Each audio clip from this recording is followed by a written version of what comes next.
Right, guys. I suppose taking things with a Torrevieja bit of salt.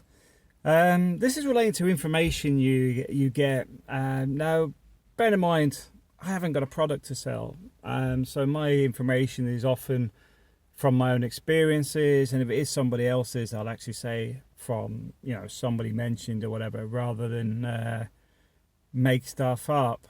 But one of the things I noticed more recently, and I know a couple of people have mentioned it as well, it's all around the Brexit type stuff.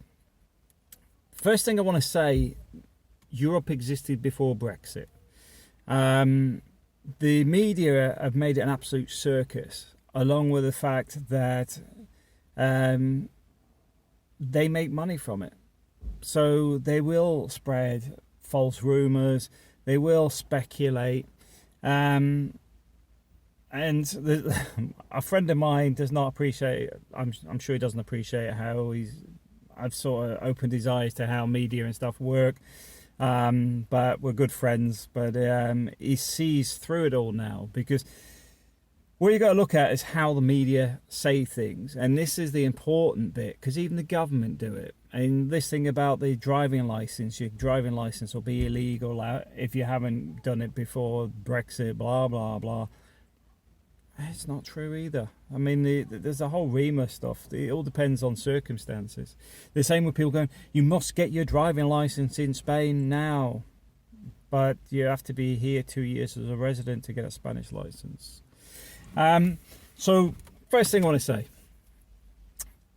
the words that will often come up, and as soon as you hear those words, it's questionable.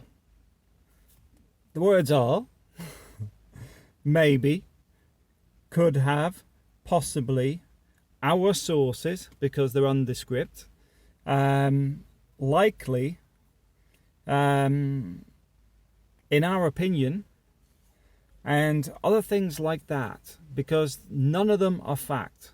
They're simply thought, and often they're manipulated thought because they're to get you to read the article in the first place. So don't assume that someone says you can't come to Spain after Brexit, possibly because as soon as they put possibly in there, it's no longer fact. Now, somebody mentioned about not being able to get an NIE because of Brexit. It's not true. The reality is, there's two things that I think may have happened there, because somebody may have given that information wrongly, but for the right reason. What do I mean? When somebody mentioned that you can't get an NIE because of Brexit, it's not a case of you literally can't get one because you're a British citizen. It's a case of the appointments are fully booked. So it's not a case of you can't get an NIE. It's a case of everybody's been rushing to get their paperwork in order. The same with driving licenses and everything else. And I don't blame Brexit. I don't blame Spain. I blame the fact that there's been so many people here that have been here for, some people, 20 years and never updated their paperwork. I've seen people complain that the local clinic won't take their EHIC card, the European Health Insurance card, anymore. They've used it fine for 3 years. It's because it's for tourists. You live here. You're not supposed to be using the EHIC card. And even when you come to Spain, you will find they'll accept that EHIC card for the first 3 months. Because as soon as you've got a padron, they know where you live. So they know you're not a tourist. So I just want to throw some of these things out there, because a lot of it is people have been doing things they shouldn't have been doing. And then they reinforce their problem as someone else creating the issue, and it's everybody but themselves. See, like me buying this car has been a pain in the backside. My mistake was I should have waited the 3 months and gone and bought a brand spanking new car. I do a lot of mileage, and as you know, we've been to Madrid, we've been to Barcelona, we've been to Valencia, etc. They're hours away, and with kids, I need a decent car. One of the things I wouldn't recommend is buying from this garage here that's actually sitting next to the supermarket, the Mercadona, at the top of the hill as you what's the nearest thing here?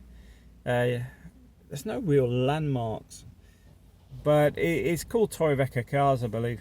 But the thing is, they didn't even pay the tax on the car from when they had it. So I got stung for the tax on this car before I paid the tax on a car that I didn't even own at the time, and then they didn't pay the tax on the car I traded in with them.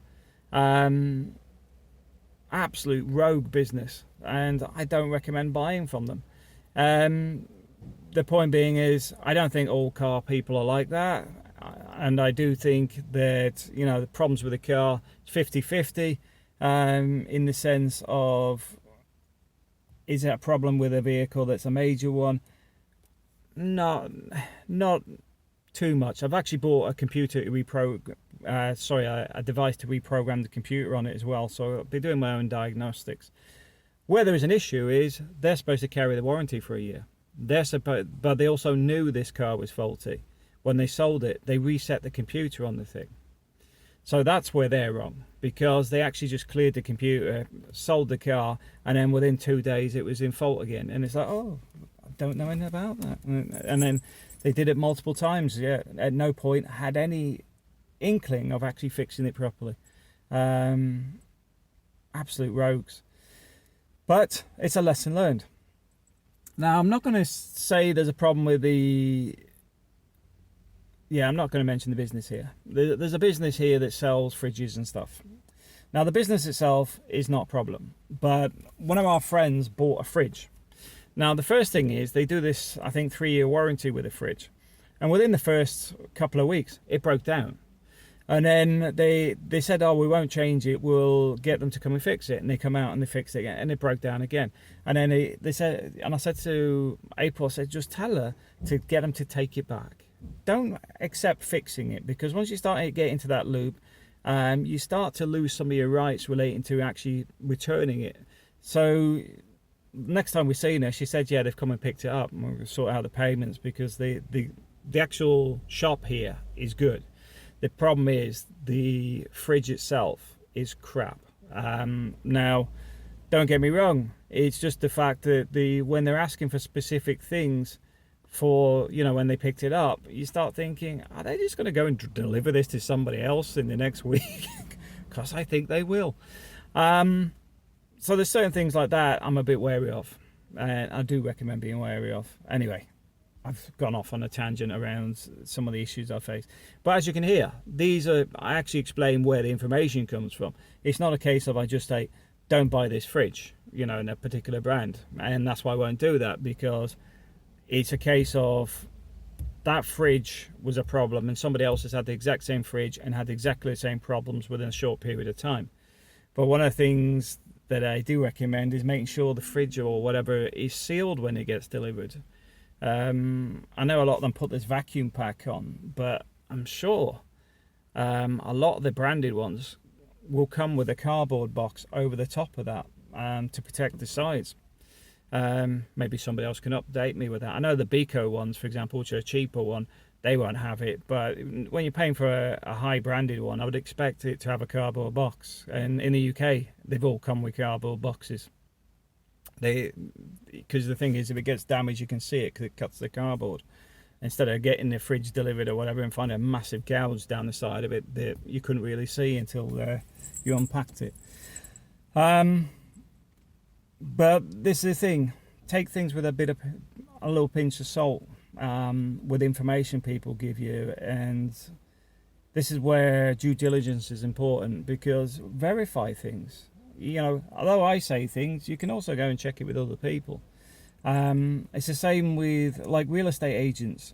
There is some good ones out there, but a lot of them don't seem very proactive. You know, I'm not being funny. If I was running a real estate agency, I'm a prime example of somebody they should be contacting, because there's 3,500 of you people that watch my channel. So if I was working with a real estate agent and I was showing their homes and stuff, it's a prime example of where there's opportunity to grow the sales. But I've contacted a couple of real estate agents and not had anything back. And now, don't get me wrong, Kingsley approached me about doing some stuff, and I did some videos for him, but I wasn't really selling them in that sense. Maybe I should approach him about actually selling properties, because one of the things I can say is you'll get an honest review out of me. And maybe I'm too good for it, too honest. I don't know. But then again, would that sell more homes? I think so. Would you end up with more happier customers? And I think so. You know, because isn't that I know in the sales world, a lot of the time, I mean, I deal with it within IT structures, where the IT salesperson will sell the earth, and then the poor guy comes to install it and finds out that the clients are expecting way more than the software's capable of doing. So, yeah, I suppose there's that aspect. But if you do want me to sell your property as well, I'll quite happily put a video on there. I could do with a couple of properties to actually show a professional level of videography, because I know I do these mainly with my hand and my camera, but at the same time I try to keep it as real as possible. But if somebody actually wants a professional video made, I'll put the effort in. And not that I don't make effort in these videos, because obviously I spend a lot of time on them.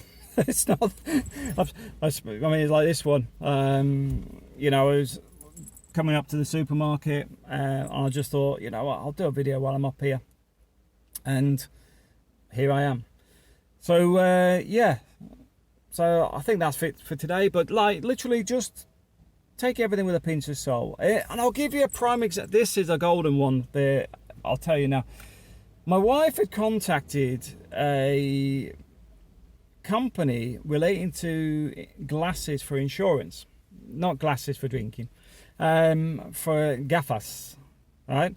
So because I'm up for renewal, and I said to my wife, did you talk to this company? Because this company phoned me up, and she said, yeah, because I was just asking if they work with our insurance company. So they phoned me up and they said, well, we'll book you an appointment. And I'm like, okay. And they go through, this is the company, blah, blah, blah. I said, is there any charge for this eye test and everything? No, there's no charge. But there may be if you don't buy the glasses from them. And I'm like, but you haven't told me how much the glasses are. So there's a prime example. So if you go along and they say, oh yeah, the test is free and whatever. And then you go, okay, well, I've had the test, but I found another one's cheaper or whatever. They may still charge you for the test. And these are the sort of things that you've got to watch, because you get tied into things here.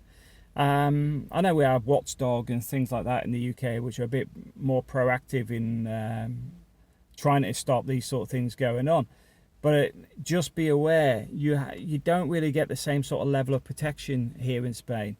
This is why I'm thinking of doing, like I mentioned, that website where we actually have a setup with, we do reviews, but also maybe we'll start looking at bona fide and qualified and insured businesses out there, so that you are sort of getting the level of service you'd expect. Because this is the thing, a lot of people expect things based on what they're used to in the UK. And sometimes the standards can be completely different here. This is why when people mention about the habitation document relating to house ownership, it's one of those things you wouldn't even think of in the UK. And your lawyer, this is why I always say, take legal advice on this sort of stuff, should pick up on that and make sure it's all up to date and ready to go. So I think I'm going to have to build a website. But anyway, thanks for watching.